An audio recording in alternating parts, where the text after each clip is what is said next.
Hi everyone, welcome to today's GCSE Foundation Revision video. In this video, rather than focusing on an individual topic, today we're going to do is we're going to focus on a practice paper. So I've created a practice paper, there's a link to it in the description below, and if you print off that practice paper, then you can then pause the video and try that practice paper. Now with that practice paper, rather than using it to tell you what grade you're currently on, because that's what past papers would be ideal for, because those past papers have got proper boundaries where you know exactly what grade you would have got. What the purpose of this practice paper is to actually help you identify which topics, with 15 days to go, which topics you're really secure on and you can do those questions and you feel really confident with those questions. Or at this point, what topics that you might need to do a bit more work on. So with 15 days, you've got time to do something about it. And you can actually then focus on some of those topics which are tricky, that you struggle with. You can then actually watch the videos on them in Corbettmaths. You can try some practice questions and become confident with those areas. So sort of helping you revise strategically. So in this video, we're going to be doing a practice paper. So whenever I finish doing this introduction, press pause and get that practice paper and to try it. But also what I would say is if you get stuck at any particular question, what I've done is in this video, I've made hints in any question. So whenever you're going through and you've done the question, you've tried the best you can. If you've got it right, fantastic. But if there's a question where you think, I just need a wee hint, then go to the video, and I've timestamped this. So in the description below, you've got the times you can jump to that particular part of this video. And for instance, if you needed a hint in question number 7, you could scroll down, go to question number 7 in the description, click that time, and I'll bring you straight to the part of this video where I give you a wee hint on question number 7. So if you just need that little bit of a hint, then in this video, I'm going to give you some hints in each of them.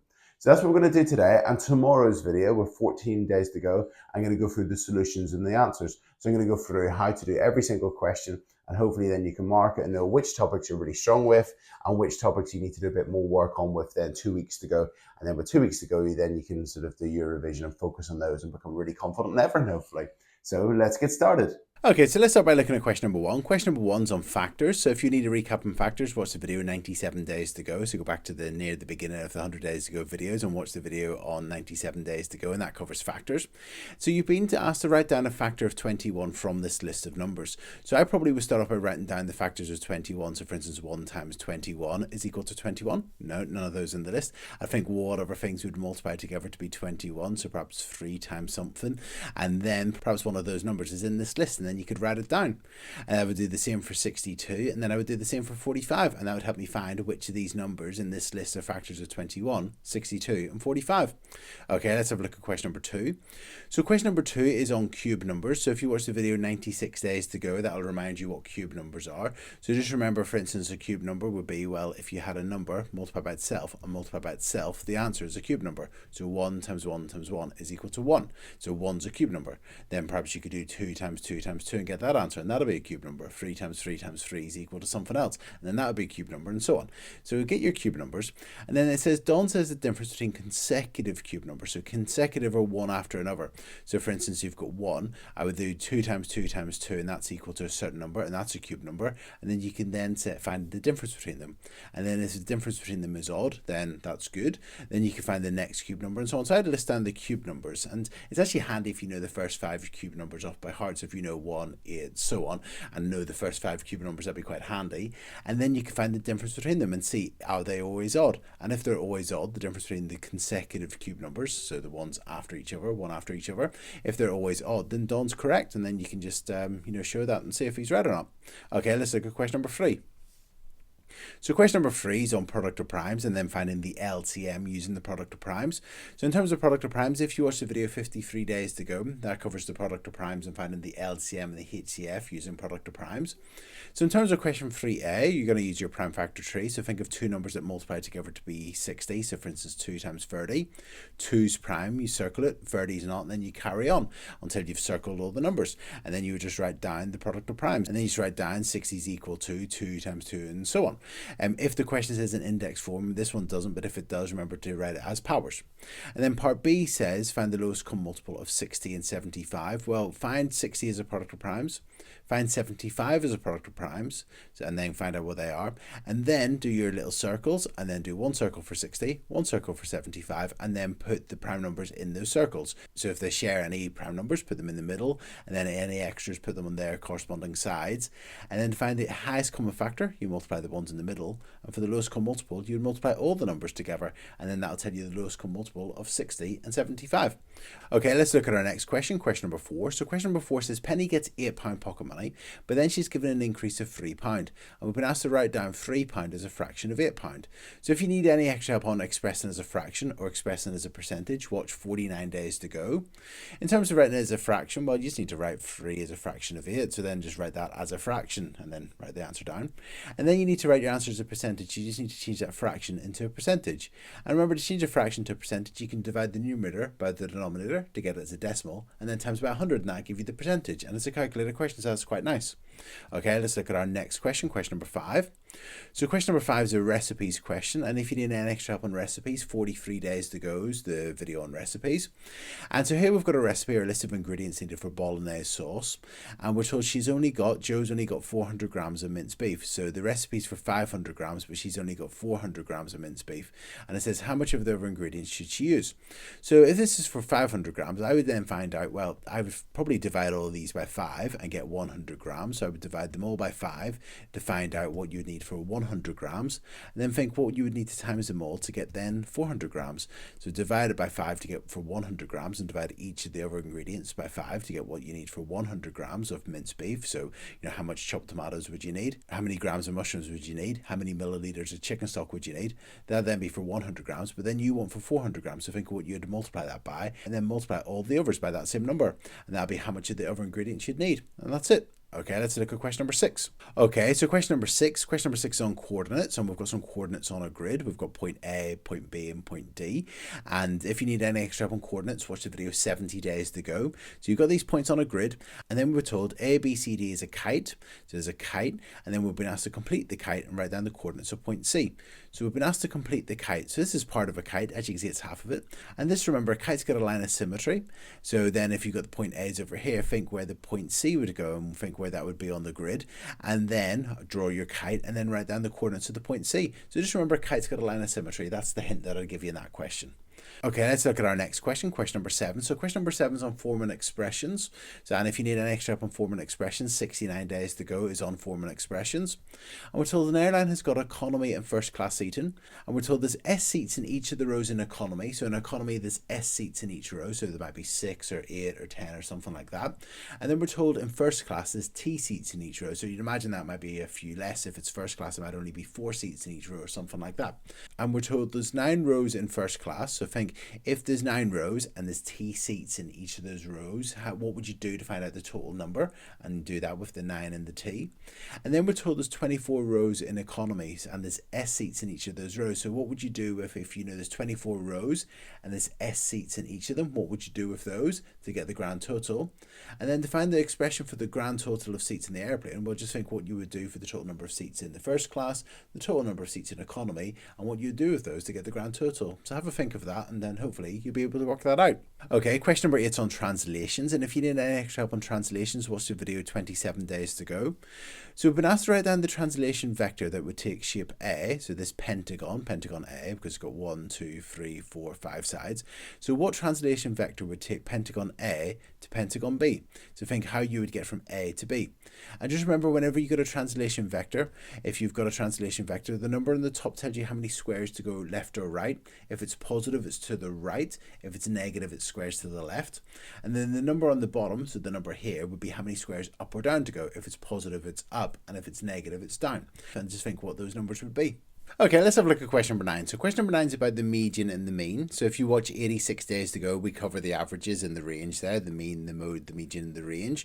So that video is going to be really useful for you. So in terms of the median, remember the median is the middle number once you've arranged them in order. And to calculate the mean, we add up all the values and divide by the number of values. So that's how you would approach question A and B. Okay, and then part C. Part C, we've been told the 11 words got 4 letters, and we've been asked to describe what effect that has on the mean. So we know the mean after 10 10 words, and then what I would do is I would then add on 4 letters. So I would go down here and add on another word with 4 letters. I'd find the mean for those and then see what happens. Does the mean go up, does it go down, or does it stay the same? And then you would tick whatever box that is. And then we've been asked to describe what effect that has on the median. So in part A, we worked out the median for the first 10 words. Well, we've now got an extra 4, so now I find the median for these 11 words, and then just see what happens to the median. And then that'll be your answer for part D. Just tick the right box. Okay, question number 10. So question number 10 is on rounding. That was 99 days to go, so that'll be a useful video for you. And you've just been asked to round this number to the nearest 100, this number to 2 decimal places, this number to 1 decimal place, and this number to 1 decimal place. So that video should remind you or give you a recap on how to round those numbers to a certain number of decimal places and so many hundreds and so on. And that's it. So hopefully that video will be enough of a recap for you. Okay, question number 11. So question number 11 is on order of operations. So 98 days to go. That's on our order of operations, 98 days to go. Remember, your order of operations are your brackets. So do you have any brackets? Yes, then you work those out first. Then any orders, that's like powers, for instance, squared, cubes, square roots, cube roots, things like that. Some people call them orders, some people call them indices. And then we've got divisions and multiplications and additions and subtractions. And just remember to do any calculation in this order. So do your brackets first, then any orders or indices, your powers and things like that. Then your divisions and multiplications and your additions and subtractions. And just remember, if you've got a calculation which just has additions and subtractions, you work from left to right. So if they're all just additions and subtractions, you work from left to right. And same for divisions and multiplications. And that's it. Okay, question number 12. So question number 12 is adding fractions. So 93 days ago was adding fractions. And just remember, you want to find equivalent fractions with the same denominator. So looking at these denominators, we've got 4 and 9. I'm thinking 36. So I'd probably find 2 equivalent fractions with 36 on the denominator and then just add them. Okay, question number 13. So question number 13 is on multiplying fractions or mixed numbers. So that's 92 days to go. And we've been asked to work out 1 1/3 multiplied by 2 2/5. So I would make these top heavy fractions to begin with. So I'd make them top heavy to begin with. And then I'll just multiply the numerators and multiply the denominators. And then at the end, we've been asked to give our answer as a mixed number. So then once you get your answer, it'll probably be a top heavy fraction. Just change it back into a mixed number. And that's it. Okay, our next question, question number 14. So question number 14, we were told at Frome International Train Station, 35% of the trains were late in a week. So over a course of a week, 35% of the trains were late. And in that week, there were 440 trains. And we need to work out 35% of that. So in other words, we're doing percentage of amounts. And that's 50 days to go. So if you watch the video on 50 days to go, it goes through how to work out percentages of amounts. Now this is quite nice. It's a calculator question. So you could just divide this by 100 to find 1% and then multiply it by the percentage you want. Or you could find your 10%, your 10%, your 10%, your 5% and add them all up. So that's 2 different approaches you might want to use in this question. And that's it. Okay, question number 15. So question number 15, this is a ratio question. So 48 days to go, we cover ratios. That's quite an important topic. So if you need to recap ratios, 48 days to go.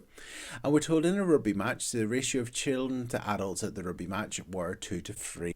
And we're told there's 80 children in the crowd. So we know how many children there are.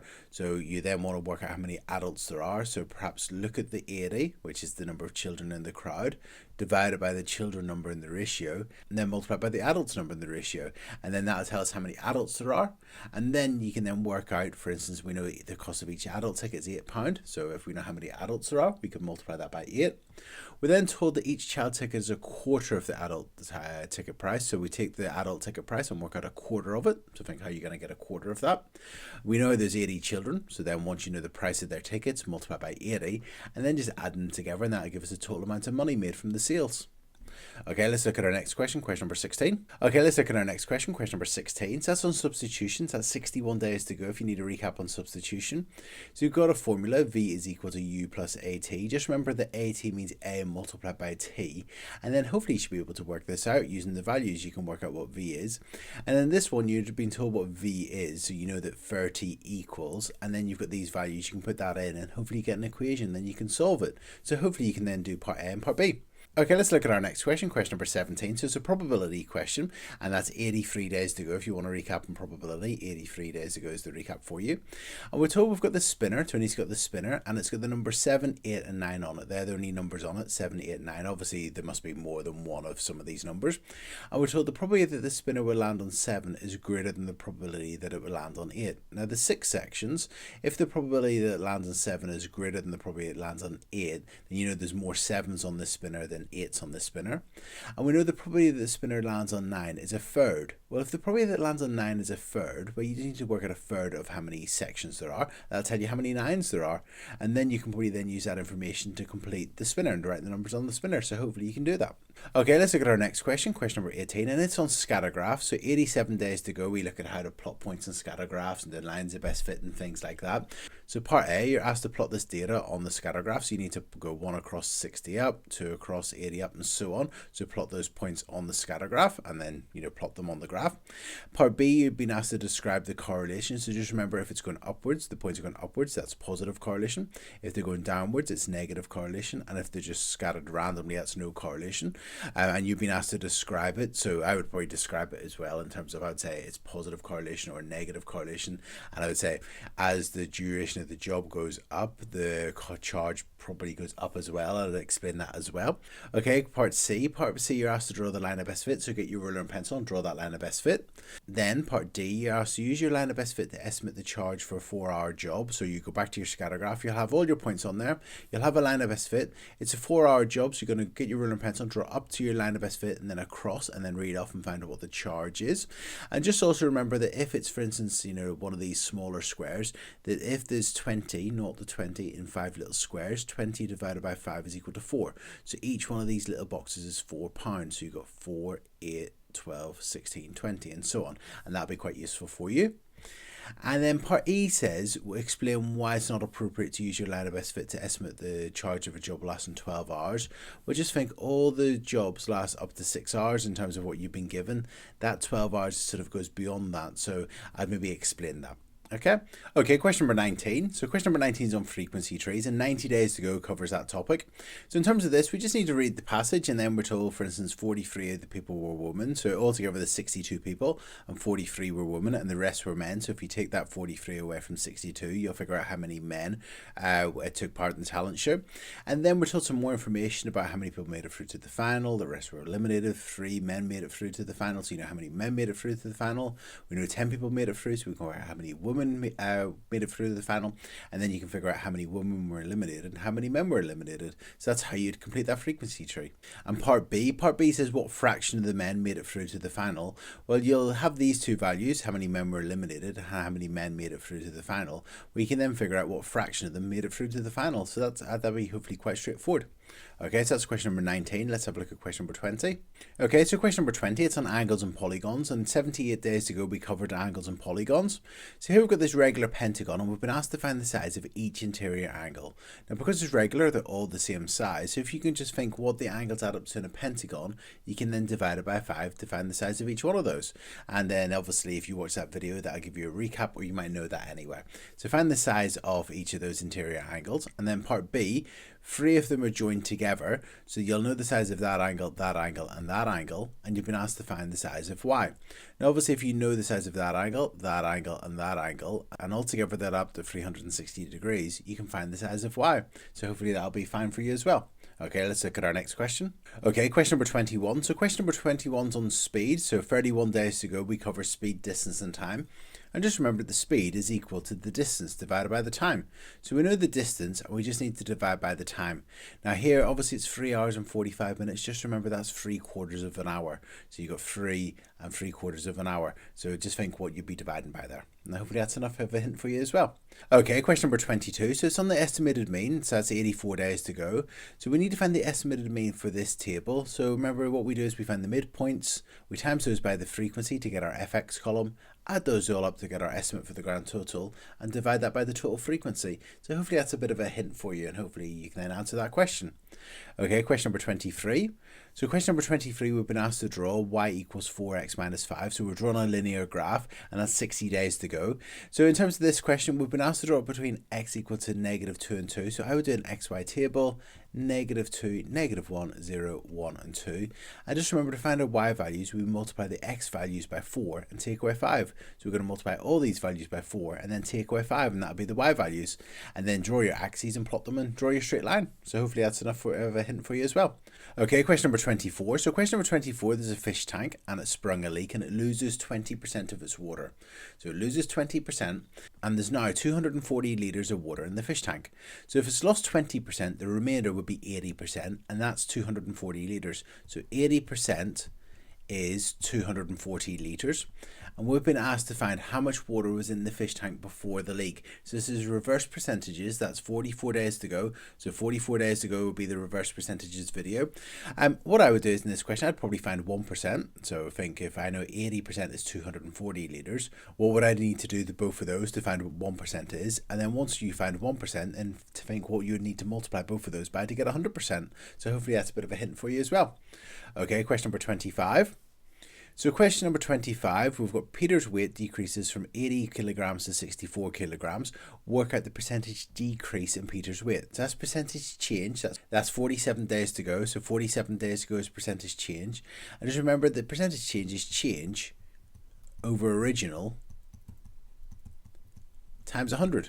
So if we figure out the change in weight, we divide that by the original weight, and then we multiply by 100. That'll tell us the percentage decrease in Peter's weight. Okay, question number 26. So question number 26 is on negative indices, and that's 52 days to go. I'm just going to show you another question. If we had 5 to the power of negative 3 and I wanted to work this out, well, if you've got a negative power, you can put 1 over and then use the positive power, so it'd be 5 cubed. And 5 cubed is 5 times 5 times 5, which is 125. So answer would be 1 over 125, and that would be 5 to the power of negative 3. So that's how you do that one. Now you have a think of how you do this one.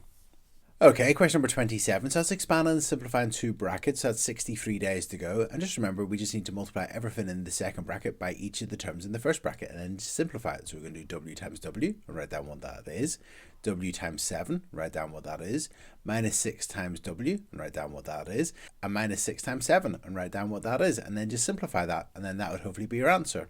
Okay, question number 28. We've been asked to solve the equation 4y plus 1 equals 29 minus 2y. So that's 67 days to go solving equations. And just remember, if you've got equations with letters on both sides, like we do here, our 4y and our minus 2y, we want to get rid of our lowest number of y's. So minus 2y's is lower than 4y's.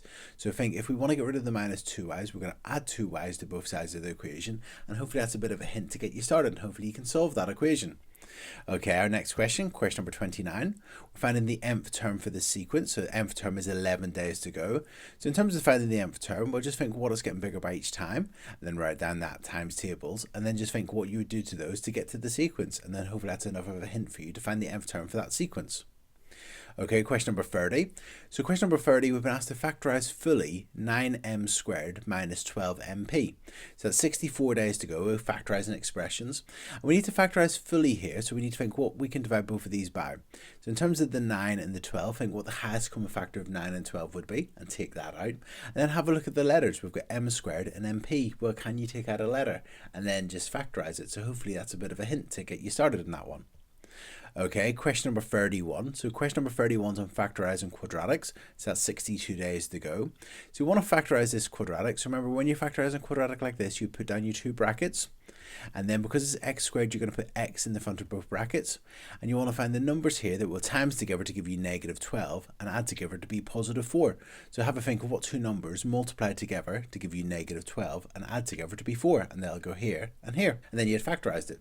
Okay, next question number 32. So you've been asked to solve the inequality 4x plus 6 is greater than or equal to 8. And that's 12 days to go, inequalities. Now solving something like this, you can actually just solve this using the same approach as solving an equation, but rather than using the equal sign, you're going to use the greater than or equal to sign. So hopefully that's a bit of a hint to get you started on that one. Okay, question number 33. So we've got this line and we need to write down the equation of this line.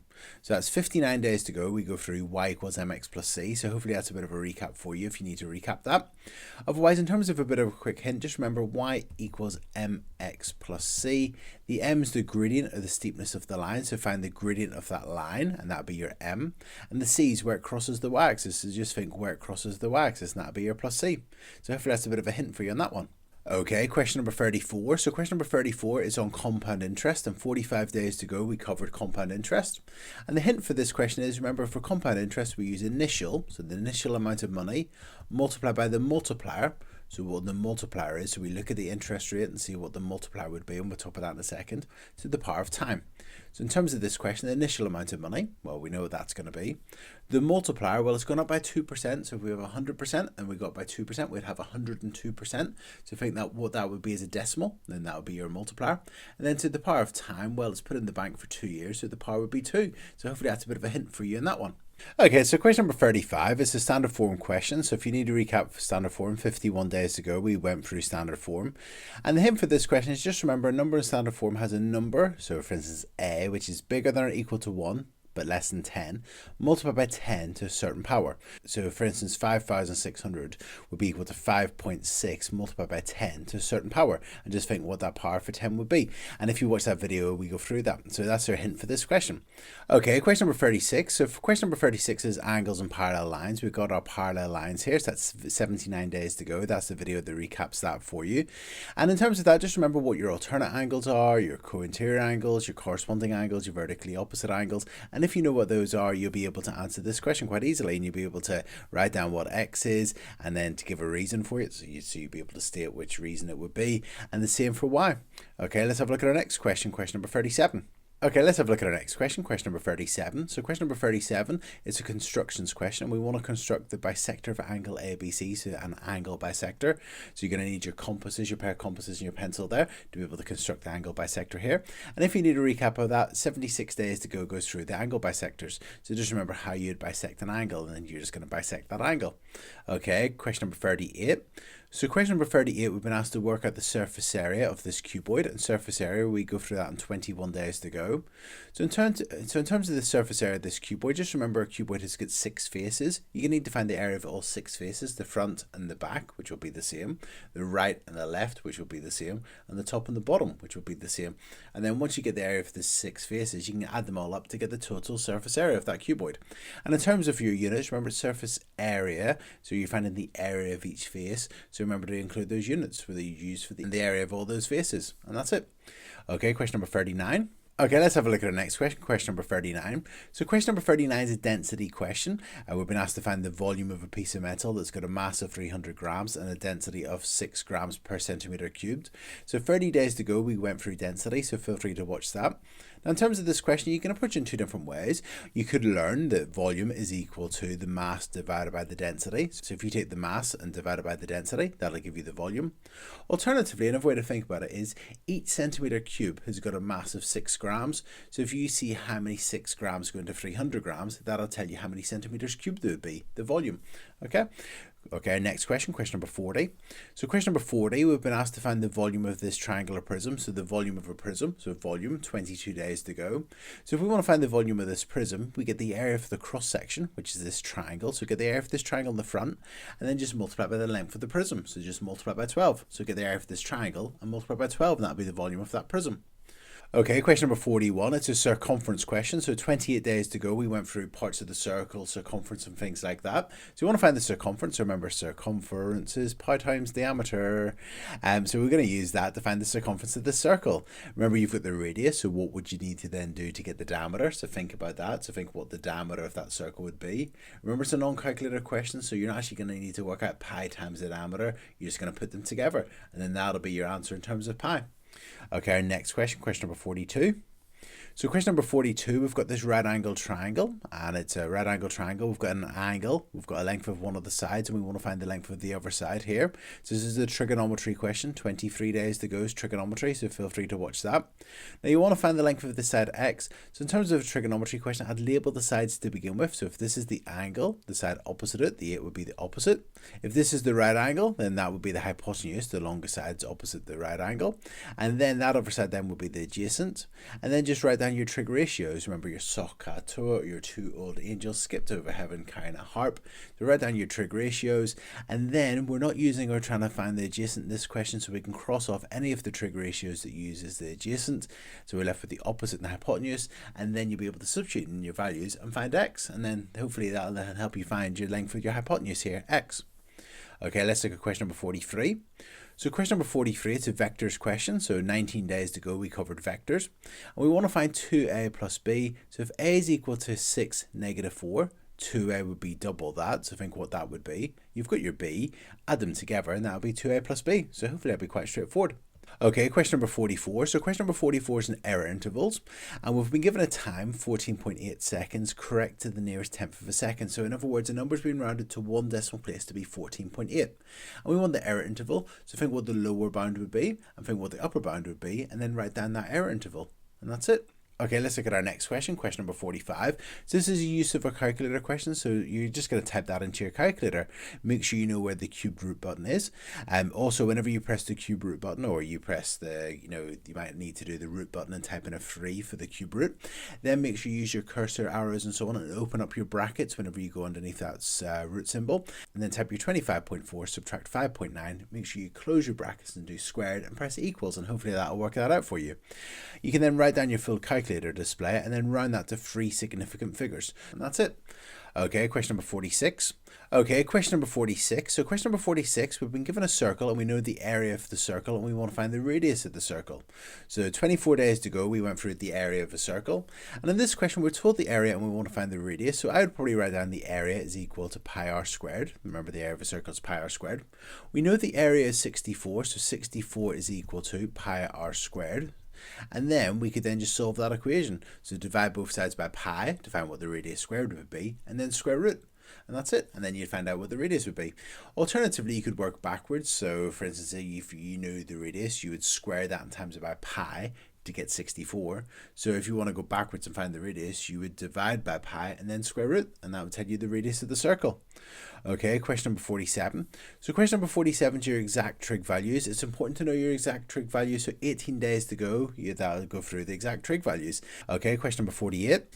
Okay, so question number 48. So question number 48, it's a Pythagoras question, and if you need a bit of extra help in Pythagoras, 29 days to go, we covered Pythagoras' theorem.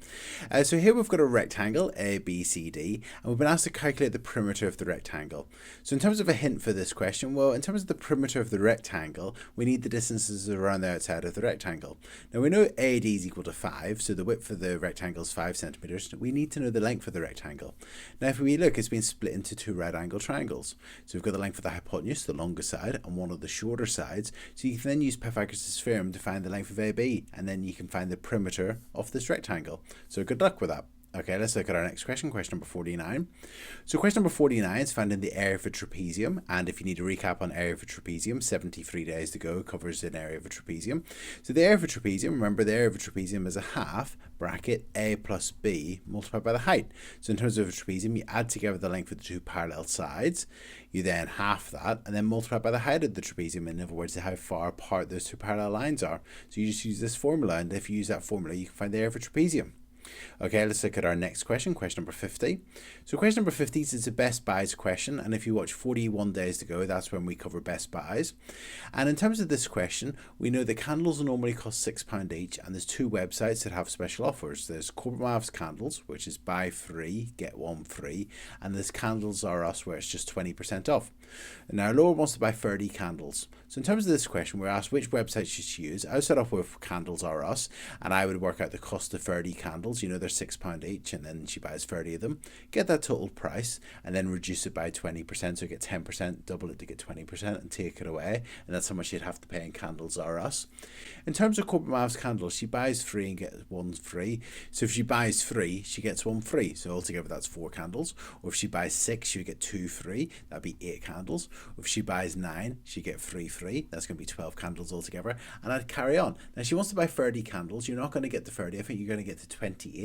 And then she'll know how many she buys and how many she gets free. But when you get to 28, then you need to buy those 2 extra candles. And then you need to think how much they would be. And then you can compare the total price of Corbettmaths candles to your price of Candles R Us.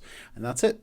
Okay, let's look at our next question, question number 51. Okay, question number 51 is laws of indices, and that's 68 days to go is when we covered laws of indices. And just remember our laws of indices that if you're multiplying things with the same base, you can add the powers.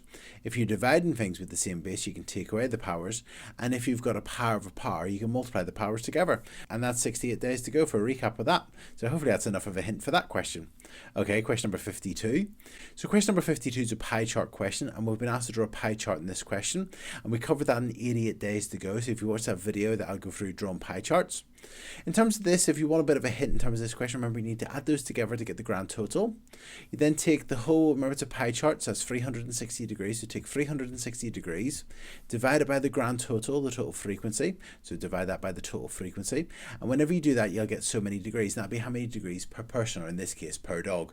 So in terms of this 11 dogs, you'll do 11 times this number, and that'll tell you the angle. So you get the angle, you'll do 11 times this number, whatever that is. And you'll do 7 times that number, and you do 4 times times that number, and you do 14 times that number, and then that'll give you each of these 4 angles. I would then check that, add those 4 angles up, and you should get 360 degrees, and then you just need to draw your pie chart, and that's it. And if you watch 88 Days to Go, we went through drawing pie charts. Okay, so question number 53. Question number 53 is a bearings question, and that was 77 days to go. So in terms of this question, we're told a particular person, person C, is on a bearing of 062 degrees from person A. So what you would want to do is measure that bearing from A, and then put a little dot, and then draw a line through that point. And then you're told that person C is on a bearing of 275 from person B. So again, you'd measure that bearing of 275, and then put a dot, and then draw a line through that dot and carry on. And where those two lines meet will be where person C is. And that's it. Okay, let's have a look at our next question, question number 54. So question number 54 is on parallel lines, that's 16 days to go. And we're told that line B has got an equation y equals 3x plus 1. And we've been asked to find the equation of line A. So remember, the equation of line A, it's a straight line, so it's going to be in the form y equals mx plus c. So you need to find its gradient and its y-intercept. Now we know it's y-intercept, and in terms of its gradient, well, it's parallel to line B, so its gradient is going to be the same. So we know the gradient is going to be the same, and we know its y-intercept, so you should be able to find its equation. Okay, let's look at our next question, question number 55, and that's forming and solving equations. That's 13 days to go. So obviously it's 15 days to go today, so the day after tomorrow we'll go through this topic on the 100 days video, and that's forming and solving equations. So part A says explain why 4x plus 1 is equal to 2x plus 9. Well, think about it, it's a rectangle, so think why this length would be the same as that length, and just explain that. Okay, part B, we're told to find the size of x. So, well, we know in part A that this is equal to this, so that's an equation. If you solve it, you should be able to find x. And then part C says find the area of the rectangle. Well, if you know x, you'll know the width of the rectangle. You can substitute that into here or here, and then you can then find the length of the rectangle. And just remember how you find the area of a rectangle, the length multiplied by the width, and then you should be able to work it out. Okay, question number 56 is on simultaneous equations, and that's 57 days to go. So 57 days to go, we cover simultaneous equations. And just remember, with simultaneous equations like this, I'd probably want to cancel out either the y's or the x's. I'd probably go for the y's in this equation. So I'd multiply the top equation by a certain number and the bottom equation by a certain number to get so many y's and so many y's here. So for instance here, if we've got 5y and minus 3y, I'd probably go for 15y. So I'd multiply the top equation by 3 to get 15y. I'd multiply the bottom equation by 5 to get minus 15y, and then you just add those two equations together, and that'll cancel the y's, and then you should be able to find what x is, put that back in and find y, and so on. Okay, let's look at our next question, 57. So question number 57, it's on drawn quadratic graphs, and that's 56 days to go. So we covered quadratic graphs on 56 days to go. So you just need to complete this table, and remember to complete the table to find the y values. These y values, you're going to square the x value and add the x value. So for instance here, we done 2 squared is 4 and added 2, and that's equal to 6. So you're going to do the same for here, here, and here. And then once you get those points, plot them, and then just do a nice curve through them, and that's how you do part B. Okay, our next question. Okay, let's have a look at our next question, question number 58. So question number 58 is on congruent triangles, and we covered that in 20 days to go. And if you watched that video, you should have listed the conditions for congruent triangles. Maybe perhaps we wrote them on your windows with your window pens or on your cheat sheet. But it's important to know those conditions for congruent triangles, and you just need to state why these two triangles are congruent to each other. And that's it. Okay, question number 59. So question number 59 is a rotations question. So you're going to need your tracing paper here. Remember, you are entitled to tracing paper in the exam. And we want to rotate shape 180 degrees about center minus 1, 2. So I'd plot that center of rotation to begin with, minus 1, 2. So that's there. And then you rotate it 180 degrees. So just put your tracing paper on top of it, draw on top of the center of rotation, draw on top of the trapezium, put your pencil here, and then just rotate it 180 degrees and just think where it'd go to. And then, or find where it'd go to. And then just draw where it is on the grid, and that's it. Okay, let's have a look at our next question, question number 60. So question number 60 is on fractions of amounts, and we covered fractions of amounts on 94 days to go. So we've got the cost of a large coffee is £3.20. A medium coffee costs 3/4 of the price of a large coffee, so you need to find 3/4 of this amount. It's a calculator question, that's quite nice. So remember, to find 3/4 of something, you divide by the bottom and times by the top. So you divide it by 4 and times by 3. And then so if you take this amount, divide it by 4 and times by 3, you'll find the cost of a medium coffee. And then you just need to find the total cost of 5 large coffees and 2 medium coffees. So that should hopefully be quite straightforward. Okay, question number 61. Question number 61 is on fractions, decimals, and percentages, and we covered that with 91 days to go. So we just need to find the missing values here. So for instance here, if we know 85%, well, in terms of a decimal, you're just going to divide this by 100, so that'll be 0 point something, and that'll be your decimal. And then in terms of a fraction, remember a percent means out of 100, so I'd probably write 85 over 100 and then just cancel it down, and then that'll be that fraction. In terms of a decimal, I'd probably change that to a percentage to begin with and just times that by 100 to get it as a percentage, and then just write it as a percent. And then in terms of a fraction, you could either write your percentage over 100 and then cancel it down, or in terms of this, we've got their tenths and their hundredths, so we've got 12 hundredths. So that's 12 over 100 and just cancel it down. Okay, then finally 23 25ths. To write as a decimal, we divide the numerator by the denominator. So we could use the Bush-Shelton method and do 23 divided by 25 and then just do that. I'm just going to do a Bush-Shelton like that and say how many 25s go into 2, 0 remainder 2, and so on. You could do your Bush-Shelton method if you wanted to. Alternatively, you could change it into a percentage, because remember, to change this into a percentage, you want it to be out of 100. So you could multiply both the numerator and denominator by 4, and if you multiply both the numerator and denominator by 4, you get something out of 100, and then that'll be your percentage, and then you can change that into a decimal. There's a few different approaches there. You could divide the numerator by the denominator. That's probably the approach I would use using the Bush-Shelton method. You could change it to a percentage like so, and then find the percentage and so on. Okay, so that's question number 61. Okay, let's have a look at question number 62. So it's on pictograms. So 89 days to go, we covered pictograms. So we know that each sun is worth 2 hours of sunshine. So you just need to work out then 2, 4, 6, 8, 10, and then half one, that's going to be another hour, so it's 11 hours and so on. And part A should be quite straightforward. And then for part B, we just need to complete it for Glasgow. And again, if you know each sun is worth 2 hours of sunshine, you should be able to do that. Okay, let's look at our next question, question number 63. So question number 63 is on listed outcomes, and we covered that with 82 days to go. So Magnus is flipping a coin and rolling a dice, and we need to list all possible outcomes. So for instance, he could get a tail and a 1, a tail and a 2, and so on. And you just need to work through them, and I would recommend working through them systematically. So don't, for instance, go a tail and a 1, a head and a 6, and so on, and jump around randomly. You know, do perhaps all the tails and 1, tail and 2, and so on, and work through, and then do all the heads, head and 1, head and 2, and so on, and do all of them. And that should be hopefully quite straightforward. And part B then says find the probability of getting a head and a 3. So you just need to find out how many heads and 3s are there. There's probably just one of those. And then find out how many there are all together, and then write that as a probability. Okay, question number 64. So question number 64 is the tree diagrams question, and we looked at tree diagrams with 81 days to go. So here's the tree diagram question. In terms of hint for this question, the first thing in terms of part A is to complete the tree diagram. And just remember that each pair of branches, the probabilities will add together to be 1. So if the probability of hitting in the first row is a quarter, the probability of missing, well, that number and that number need to add together to be 1. So have a think of what that would be. Likewise, in terms of the second row, the probability that she hits the bullseye on the second row is a third. So think what the probability of her missing it would be, because obviously hit and miss have to add together to be 1. And these probabilities will be the same as these two. Okay, so that's the first part done. So part B says, what's the probability that Jennifer hits the bullseye at least once? So we want to find the probability that she hits it at least once. So that could be a hit, so it could be a hit, so it could be this one. It could be a hit miss, so it could be this one, a hit and a miss. Or it could even be a miss and a hit, so it could be a miss and a hit. That would work as well.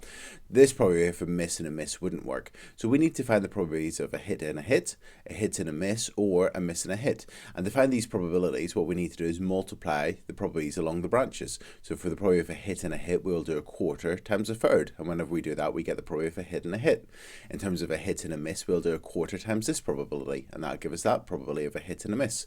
And a miss and a hit, we'll multiply that probability and that probability. And then once you know those three probabilities of a hit and a hit and a miss and a hit, we'll add them all together to find the probability of any of them happening, and that'll be the probability of Jennifer hitting the bullseye at least once.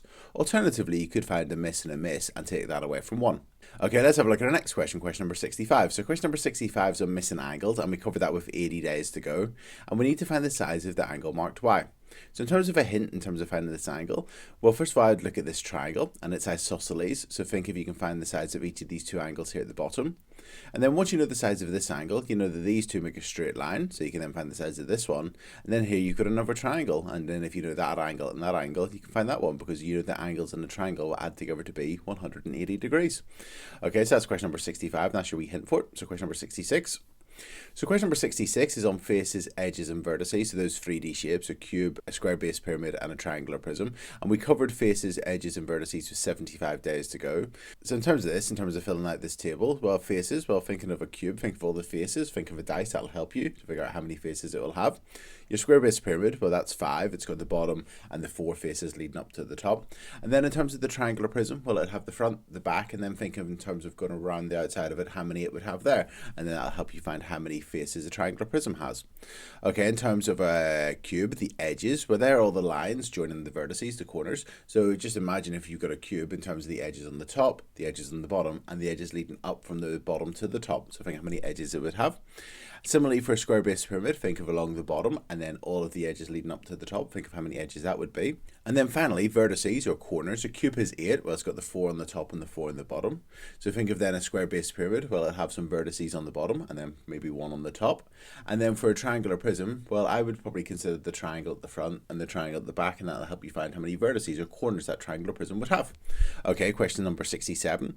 Okay, let's have a look at our next question, question number 67. And we covered area of a triangle with 74 days to go. So if you need a recap and finding the area of a triangle, 74 days to go will help you. So we've got this triangle and we know the area of a triangle and we want to find the length of the base. We'll just think to find the area of a triangle, we do the base times the height and then divide by 2. So we could work backwards. We could take the area, we could then times it by 2 and then perhaps divide by the height, and then that'll help you find the base. Okay, let's look at our next question, question number 68. So question number 68 is on symmetry, rotational symmetry and line symmetry, and we covered that with 72 days to go. So in terms of rotational symmetry, just remember that whenever we do rotational symmetry, we spin it through 360 degrees and we count how many times it lands on itself, and this is a regular hexagon. So just think if we spun that through 360 degrees, how many times would it land on itself? And that'll be the order of rotational symmetry. And then in terms of the lines of symmetry, well, just make sure you do all your lines of symmetry and just make sure you get all of them. Okay, question number 69. So question number 69 is on views. So we've got the shape and we covered views and elevations and so on with 71 days to go. So here we've got the shape and we need to draw its front elevation. So if you were to look at it from the front, what would you see? And then you just draw that on the grid below. Okay, our next question. So question number 70. Question number 70 is a money question, and we will cover money with 8 days to go. If you want some extra help on money questions, if you go to corbettmaths.com/contents, you'll get to the main videos and worksheets page. And if you scroll down to the very bottom, there's loads of money questions there for you. So here we've got our money question. It's about regular payments. So there's a video there and questions on regular payments. You just need to read it. Lorenzo pays a deposit for his holiday of £250. He then pays the rest. Well, work out what the rest is, and he pays it in 8 monthly payments. So if you just divide the rest by 8, how much each of those monthly payments will be? Okay, our next question, question number 71. So question number 71 is on conversion graphs, and we will cover that with 10 days to go. So here's a conversion graph for kilograms and pounds. And remember, if you want some extra help on conversion graphs, you can go to Corbettmaths and find that. So you've got a conversion graph for kilograms and pounds. You've been asked to use the graph, so you don't need to remember how many kilograms are in a pound or how many pounds are in a kilogram. But we have to convert 5 kilograms into pounds. So I probably would just go to 5 kilograms, get my ruler and pencil, go up to the line and across, and then read off how many pounds that would be. Likewise, 8 pounds into kilograms, that would go to 8 pounds, go across and down, and then read off how many kilograms that would be. And then finally, it says a piano weighs 150 kilograms, and we've been asked to convert 150 kilograms into pounds. Now, if we have a look here, it doesn't go up to 150 kilograms, so I probably would do 10 kilograms and find out how many pounds are in 10 kilograms. And then, because that's 10 kilograms, and we're doing 150 kilograms, I would then do 15 lots of whatever I get, because it's 15 lots of 10 kilograms. So if I do 15 lots of how many pounds it would be in 10 kilograms, that'll be my answer. Okay, question number 72. So question number 72 is on enlargements, and we covered enlargements with 25 days to go. So we've been asked to enlarge this rectangle by scale factor 2 using the centre of enlargement -1, 0. So I'd plot the centre of enlargement -1, 0 to begin with, so that's going to be there. And then each of these points are going to move twice as far away because it's scale factor 2. So in other words, for instance, this point is 1 down and 1 across. So we're going to go 2 down and 2 across, and that's where that point would go to. Then I would do the 3 over corners and see where they move to, and then I would join the 4 corners of the enlarged rectangle up, and that'll be it. Okay, next question, question number 73. Okay, so let's have a look at question number 73. So question number 73 is on the combined mean, and we covered the combined mean with 33 days to go. So that's the video if you want to recap that.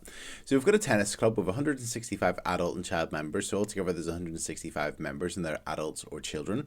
And we've got the mean age of the average age of the 55 child members is 14 years. And the mean age of the 110 adult members is 40.7 years. And we've been asked to find the combined mean of all 165 members.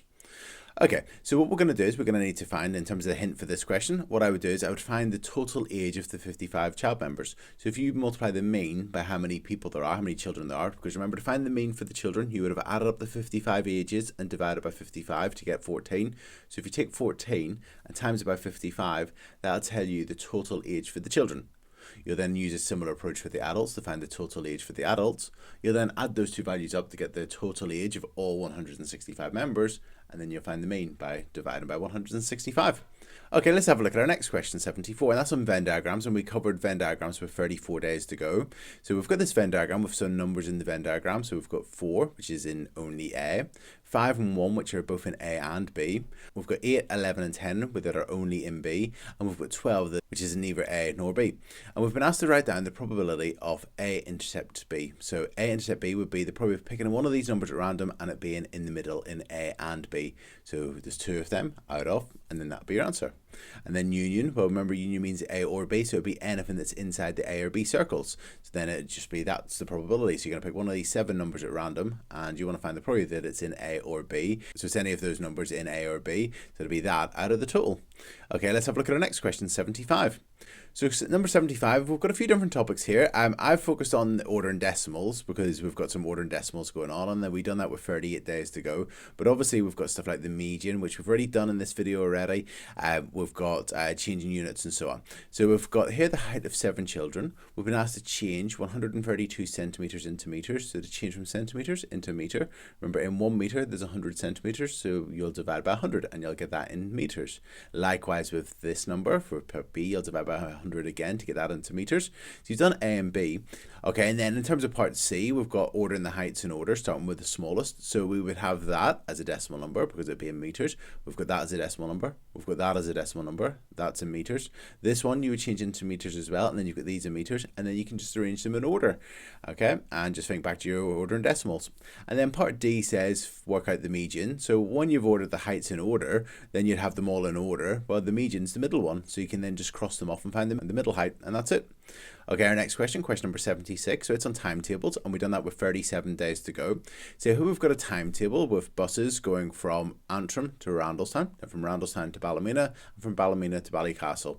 And there's 4 buses, the first bus, the second bus, the third bus, and the 4th bus. And this is the time that leaves Antrim, and then this is the time that arrives in Randalstown and leaves Randalstown as well. So quick on and off you get, and then you go on.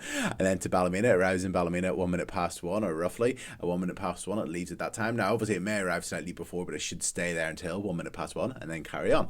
Okay, so these are the times that they arrive and leave each place. So it arrives in Ballycastle at 1:39, and then obviously the bus terminates there. That means it stops there. Now, Freddie wants to travel from Randalstown to Ballycastle, so he wants to go from Randalstown to Ballycastle. He arrives in Randalstown at 1:03, so 1:03. So he can't get that bus because this bus obviously leaves before 1:03. He could get this bus. He catches the next train. Oh, these are trains. Sorry, these are trains. So he catches the next train to Ballycastle. So he's going to catch the 1:15 train. So he's going to catch this train. There's no train station about Randalstown anymore. But anyway, so he catches this train at 1:15. And the question is, how long should the journey take? So he just need to see how long that journey would take. Well, I probably would work out how many minutes it would take to get to 2 o'clock, and then add on the over 9 minutes, and then that'd be how long that journey would take. Okay, part B. Part B, then we've got to plan a journey for Jennifer. She lives in Antrim, her friend lives in Ballymena, and there's a whole load of information that you need to plan there and work around. Well, you've got the timetable here. She's going from Antrim to Ballymena, so that you're going to be focusing on leaving at this time and arriving at this time, leaving at this time, arriving at this time, leaving at this time and arriving at that time, and leaving at that time and arriving at that time. And then you just need to sort of work out, but she needs to arrive at her friend's house before 3 o'clock. So for instance, if she needs to arrive before 3 o'clock, she can't get that train. That's not going to help her because that one arrives in Ballymena at 4:31. Because she needs to arrive at 3 o'clock, you need to then consider the time she might arrive at. And also remember, her friend lives 30 minutes from Ballymena train station. So for instance, if she arrives at this time and you add 30 minutes on, you're going to get 1 minute past 3. Now she needs to arrive before 3 p.m. So that one wouldn't work, and so on. Okay, so that's that question. Okay, next question, question number 77. So this is on negative numbers, and we've got some temperatures here. Temperatures at midnight at a weather station for 5 days. So -4 degrees Celsius, 1 degree Celsius, -6 degrees Celsius, 1 degree Celsius, and -2 degrees Celsius. And part A says, what fraction of the days had a temperature below 0 degrees? So there's 5 days. You need to write down how many with a fraction of them that have got a negative temperature, because if it's below 0, it's going to have a negative temperature. So that'd be 1, 2, 3 out of, and then that'd be your fraction. And then part B says, what's the range of the temperatures? Well, that's the difference between the largest or the highest temperature and the lowest temperature. So just think what the lowest temperature is, what the highest temperature is, and work out the difference between them, and that'll be the range. And if you need to recap negative numbers, 42 days to go, we covered negative numbers. Okay, let's have a look at our last question. So our last question is changing the subject, as is the last question. And then once you finish this paper, you can change the subject and do something else. But we have got our changing the subject. So we've got some formula, and we need to make U the subject of this one. So we want to get the U on its own. So think how you would do that. And 58 days to go, we covered changing the subject. And likewise for this formula, which is the same one, we now need to make T the subject. So we want to get the T on its own. So you'd want to get rid of the U to begin with, and then you'd want to get rid of the 10. And then that'll be it. And that's it. So today we've done the practice paper, so hopefully you've done that. In this video, there's been the hints to each of the questions, and tomorrow, most importantly, we're going to go through the solutions. So you can then mark off which topics you're confident with and which topics you need to do a bit more work on with 2 weeks to go to your GCSE Maths exam. So keep up the hard work, and I'll see you tomorrow for the solutions. Cheers. Bye.